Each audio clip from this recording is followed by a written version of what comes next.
দেখো বাড়ির থেকে বেরিয়ে সোজা হাঁটতে শুরু করে দিয়েছি টোটোর জন্য।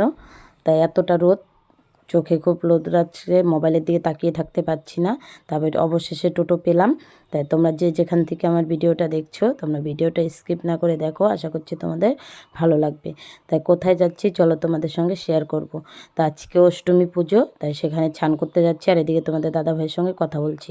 তাই একটু এসেই চলে আসলাম অষ্টমী ছানের এখানে। তাই এখানে অলরেডি অনেক লোক হয়ে গেছে, সবাই ছান টান করে দই চিড়া খাচ্ছে ঠাকুরকে সব পুজো টুজো দিয়ে। আর আমরা এই সময় চলে এসেছি ছান টান করে ড্রেস ছেড়ে আমরা মন্দিরে যাব। তাই এতটা লোক হয়েছে, চলো তোমাদের সঙ্গে শেয়ার করবো। এখন তাও কমে এসেছে, আমরা অনেক দেরি করে গিয়েছি, সকাল টাইমে আরও হয়েছিল লোক।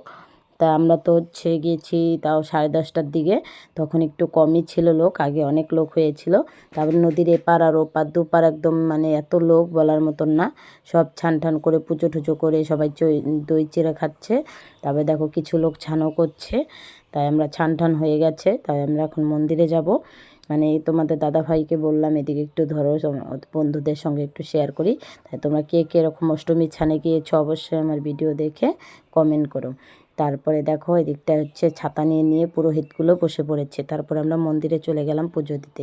তা মন্দিরে ওখানে গিয়ে দেখি এতটা ভিড়, আর মানুষে যে এত প্রসাদ দিয়েছে ঠাকুরকে বলার মতন। তারপরে আমি একটু ঘন্টিটা বাজিয়ে প্রণাম করে নিলাম।